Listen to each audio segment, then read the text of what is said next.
암 치료는 시작부터 끝까지 마음이 중요합니다. 2025년 9월 9일 충남의대 명예교수 강길전입니다.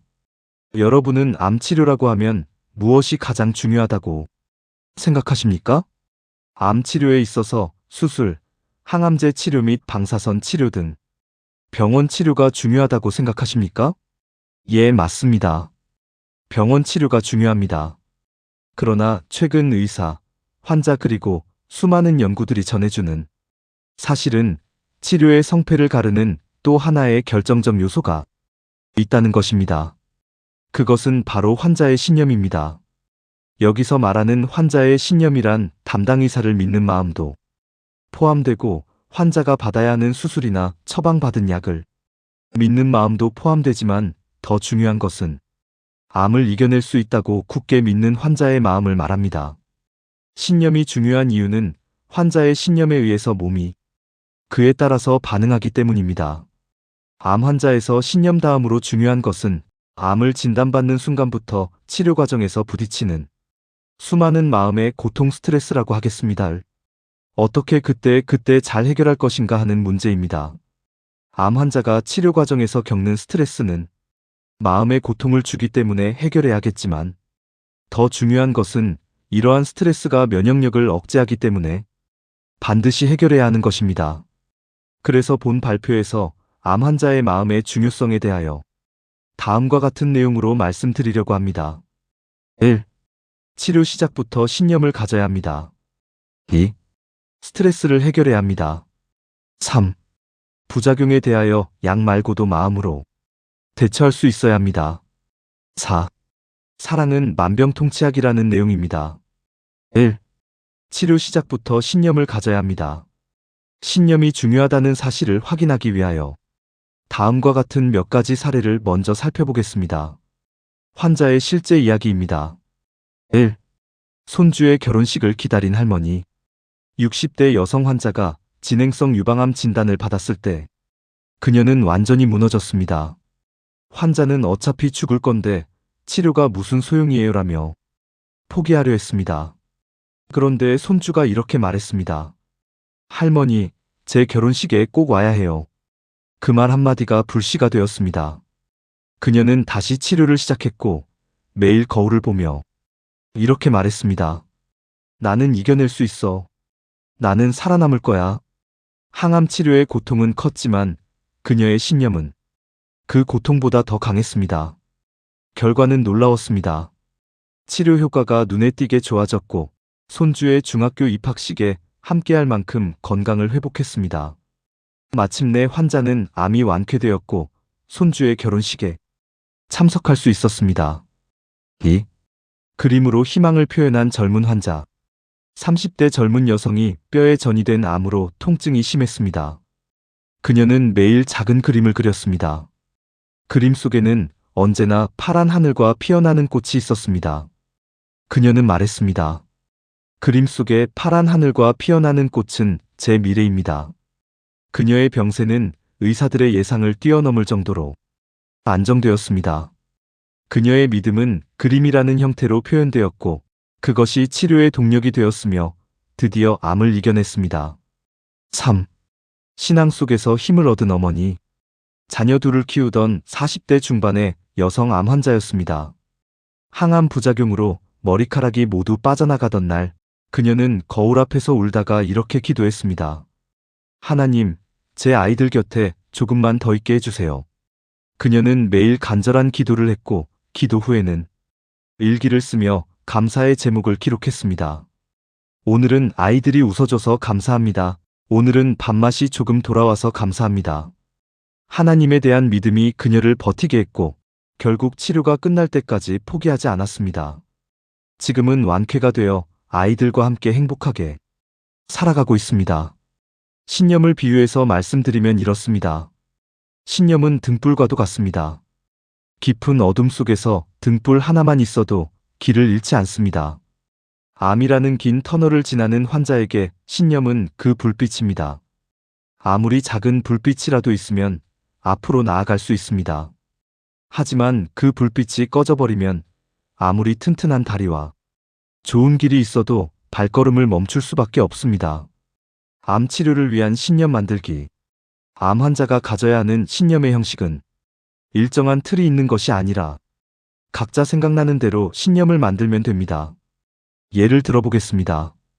나는 꼭 암을 이겨내겠다. 나는 딸이 결혼하는 날까지 죽지 않겠다.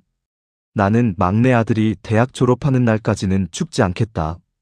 나는 꼭 100살까지 살아야겠다. 죽을 때 죽더라도 암을 이겨내겠다. 이 정도 병이야 내가 극복할 수 있다. 나는 내가 하던 일을 계속할 수 있다. 살아남아서 좀 더 보람 있는 삶을 살겠다 등입니다. 신념을 정했으면 규칙적으로 몰입하는 시간을 가질 필요가 있습니다. 그래서 아침 잠에서 깨어나서 20분, 그리고 밤에 잠들기 전에 20분 동안 자신이 정한 신념의 문장을 반복해서 암송합니다. 그리고 길을 걸을 때나 운동할 때도 신념의 문장을 암송합니다. 이때 중요한 것은 신념의 문장을 몰입해서 암송하는 것입니다. 여기서 몰입이란 암송하는 문장 외에는 어떤 생각도 하지 않고 죽기 아니면 까무러치기로 암송하는 것을 말합니다. 신념에 대한 임상적 연구도 있습니다. 신념에 관한 이야기가 단순히 마음의 위안처럼 들리실 수 있습니다. 하지만 신념에 관한 과학적 근거가 있습니다. 1. 미국의 종양학 연구에 따르면 신념을 가진 환자는 그렇지 않은 환자보다 치료 수능도가 높고 부작용도 더 잘 극복했다고 했습니다. 2. 신념을 갖는 환자들은 평균 생존 기간이 연장되는 결과가 보고되었습니다. 즉, 신념은 단순한 심리적 위로가 아니라 치료의 실제적인 촉매제라는 것입니다. 3. 뿐만 아니라 서두에서 몇 가지 사례에서 본 바와 같이 신념 하나로 말기암 환자가 생존한 사례가 적지 않습니다. 그러면 신념의 정체는 무엇이며 작용 원리는 무엇인가요? 그래서 신념을 과학적으로 연구하여 신념 생물학 바이알러지 어브 빌리프이라는 책을 저술한 미국의 세포생물학자 브루스 립튼의 이론을 소개하겠습니다. 립튼의 신념 생물학의 중요 개념 1. 존재하는 모든 물질은 고유의 에너지 파동을 지니고 있다고 하였습니다. 이 말은 모든 물질은 눈에 보이는 물리적 구조와 눈에 보이지 않는 파동적 구조라는 이중 구조를 가진다는 뜻입니다. 따라서 인체를 구성하는 분자, 세포, 조직 및 장기 등은 고유의 에너지 파동을 지니고 있습니다. 인체를 구성하는 분자, 세포, 조직 및 장기 등의 에너지 파동을 그림으로 표현하면 다음과 같습니다. 분자에는 에너지 파동이 있고 세포에도 에너지 파동이 있으며 조직에도 에너지 파동이 있고 장기에도 에너지 파동이 있습니다. 2. 인체를 구성하는 모든 장기도 에너지 파동을 가지고 있기 때문에 뇌도 물리적 구조와 눈에 보이지 않는 에너지 파동을 지닌다고 하였습니다. 립턴은 뇌의 에너지 파동을 마음, 의식, 정신이라고 불렀습니다. 3. 립튼은 마음에는 두 종류가 있는데 하나는 교란된 마음이고 다른 하나는 결맞은 마음이라고 했습니다. 교란된 마음과 결맞은 마음을 그림으로 표현하면 다음과 같습니다. 그래서 신념을 가지면 교란된 마음이 결맞은 마음으로 바뀐다고 하였습니다. 4. 모든 물질은 파동을 지니고 있으며 파동이기 때문에 외부로 전파할 수 있다고 하였습니다. 4. 파동과 파동은 그림에서 보듯이 공명에 의하여 상호작용할 수 있다고 하였습니다. 6. 뇌의 에너지 파동인 마음도 전파할 수 있으며 인체를 구성하는 분자, 세포, 조직 및 장기 등의 에너지 파동과 공명에 의하여 상호작용할 수 있다고 하였습니다. 6. 뿐만 아니라 인간의 마음은 에너지 파동이기 때문에 외부 물체의 에너지 파동과도 공명할 수 있다고 하였습니다. 이상과 같은 립튼의 신념 생물학을 종합하면 신념에 의하여 우리의 마음이 교란된 마음에서 결맞은 마음으로 전환되고 결맞은 마음은 몸을 구성하는 분자, 세포, 조직 및 장기 등의 에너지 파동과 공명에 의하여 전달되어 분자, 세포, 조직 및 장기 등을 결맞은 상태, 즉 건강 상태로 되돌릴 수 있다고 했습니다. 이것을 그림으로 표현하면 다음과 같습니다. 교란된 마음이 신념에 의하여 결맞은 마음으로 바뀌고, 결맞은 마음은 공명에 의하여 교란된 몸을 결맞은 몸 건강으로 바꿉니다. 2. 스트레스를 해결해야 합니다. 암 환자의 스트레스. 사람은 누구나 암 진단을 받는 순간부터 그리고 암 치료를 받는 모든 순간 동안 다음과 같은 여러 가지 마음의 고통 스트레스를 받게 됩니다.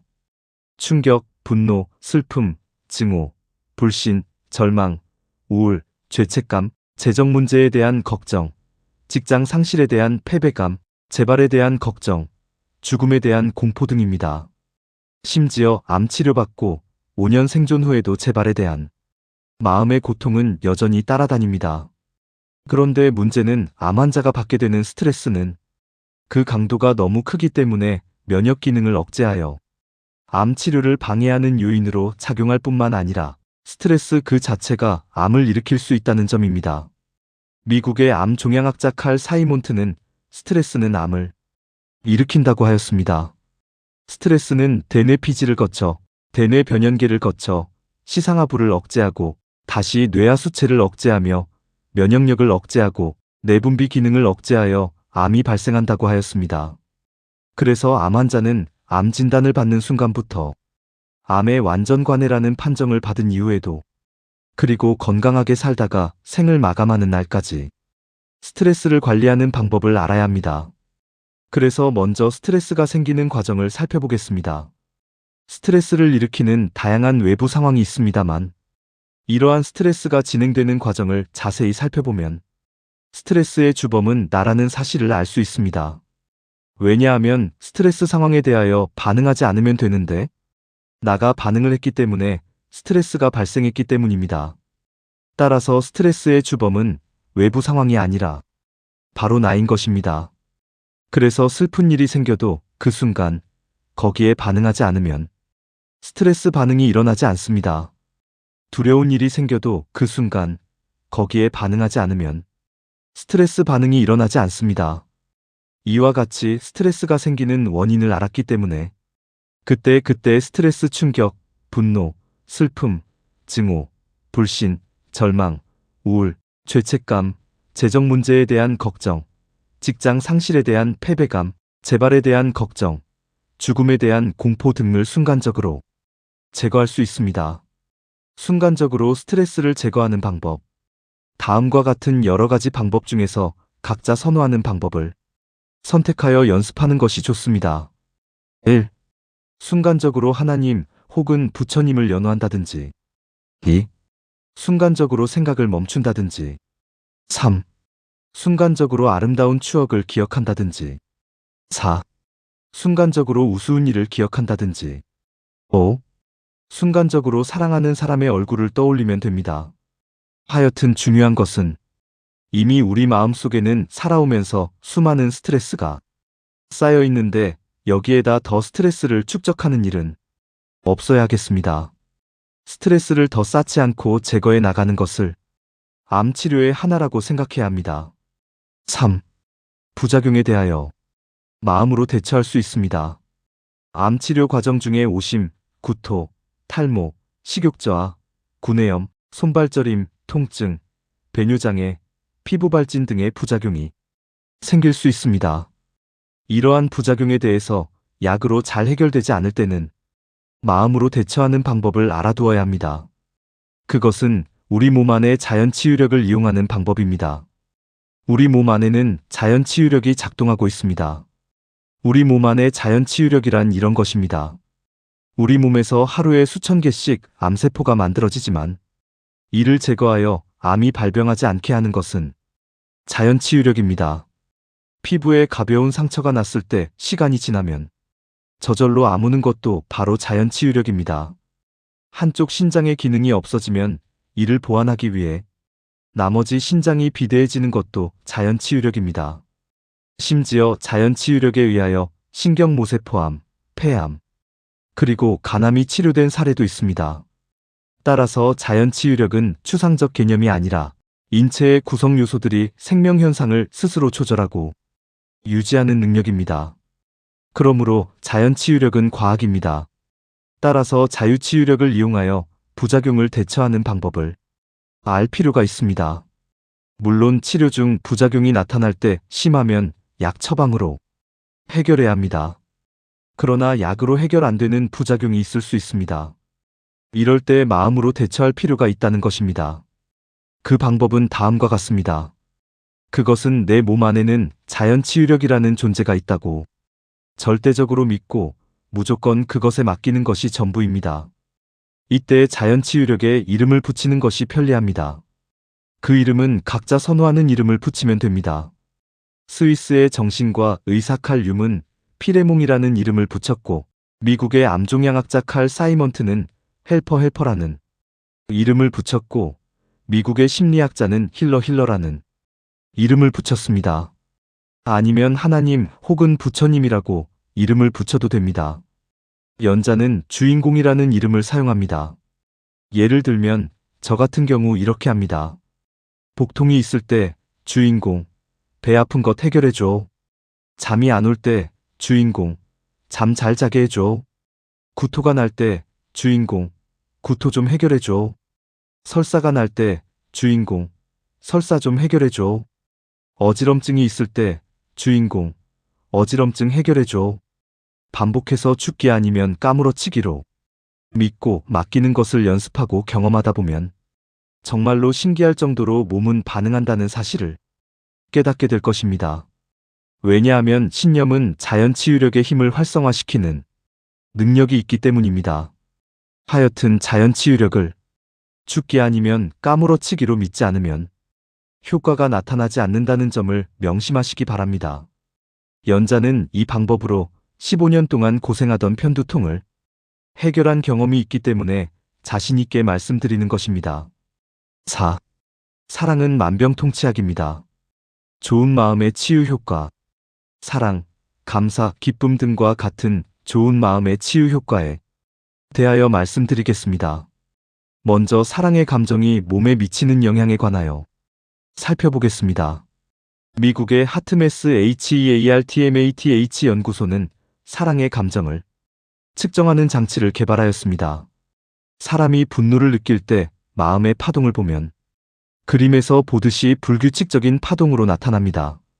사랑의 감정을 가질 때의 마음의 파동은 그림에서 보듯이 규칙적인 사인 파사인 웨이브로 나타납니다. 하트메스 HEARTMATH 연구팀은 암 환자가 수술이나 항암제나 방사선 등으로 치료한 후에 마음의 파동을 검사하여 매우 불규칙적인 사람을 대상으로 사랑의 감정을 갖도록 교육을 시켰습니다. 이러한 연습에 의하여 정말로 마음의 파동이 그림에서 보듯이 불규칙적인 파동에서 사랑의 파동과 같은 규칙적인 파동으로 변하면 그 환자는 암으로부터 회복될 확률이 높다고 하였습니다. 반대로 아무리 연습을 해도 그림에서 보듯이 불규칙적인 파동이 사랑의 파동과 같은 규칙적인 파동으로 변하지 않으면 그 환자는 암으로부터 회복될 수 없다고 하였습니다. 그래서 사랑의 감정을 연습하여 사랑에 능숙하면 암도 치료할 수 있다고 하였습니다. 사랑은 의사라는 책도 있습니다. 또 사랑은 만병통치약이라는 말도 있습니다. 감사의 마음도 몸에 영향을 미칩니다. 감사의 마음은 심리적 위안으로 좋다는 것이 아니라 감사의 마음은 몸에 유익하다는 다음과 같은 과학적 근거가 있습니다. 1. 감사 훈련에 의하여 암 환자들은 불면증이 감소하고 삶의 질이 유의하게 향상되었다는 연구가 있습니다. 2. 감사일기를 매일 기록한 암 환자군은 치료 수능도가 높고 우울 불안이 낮아졌다는 연구가 있습니다. 3. 감사 훈련은 심박동 변이도 HRV를 증가시키며 자율신경 균형을 개선하고 스트레스 회복력을 높인다는 연구가 있습니다. 따라서 매일 감사일기를 쓰는 것이 좋습니다. 웃음은 암세포를 죽이는 자연살의 세포의 활성이 증가된다는 연구가 있습니다. 일본 내과 의사가 일반인 18명을 대상으로 웃음 후 자연살의 세포의 활성을 조사한 결과 그림과 같이 18명 중 13명에서 자연살의 세포 활성이 3배 내지 4배 증가하였다고 했습니다. 미국 캘리포니아 로마린다 대학 리 버크 교수의 또 다른 연구에 의하면 건강한 남성에게 코미디 비디오를 1시간 동안 보여주면 자연살의 세포, 비임파구, 인터페론 감마 등이 증가한다고 했습니다. 심지어 웃는 표정만 지어도 자연살의 세포 활성이 증가합니다. 일본 연구에서 대학원생 6명을 대상으로 2시간 동안 그림과 같이 웃는 표정만 짓게 한 후 자연살의 세포 활성을 측정하였더니 그림과 같이 6명 중 4명에서 자연살의 세포의 활성이 증가하였습니다.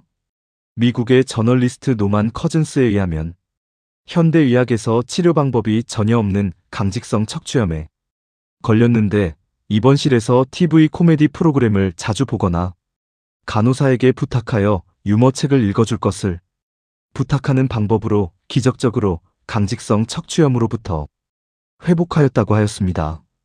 많이 웃으면 치료에 도움이 된다는 사실이 알려지면서 웃음을 이용한 치료법이 등장하였는데 이것을 유머 요법 휴머 세러피라고 부릅니다. 그래서 미국의 유명한 대학병원 암센터에서 유머 요법을 임상에 사용하고 있습니다. 예를 들면 다음과 같은 병원들입니다. 미국 듀크 대학병원 암센터, 메릴랜드 대학 의료센터의 소아암병동, 뉴욕 슬로안 캐터링 암센터의 소아암병동.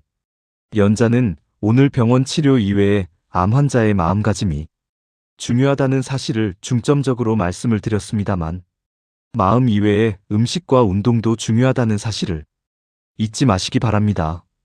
그리고 마음가짐, 음식 그리고 운동 등은 암 치료의 선택이 아니라 필수라는 사실도 잊지 마시기 바랍니다.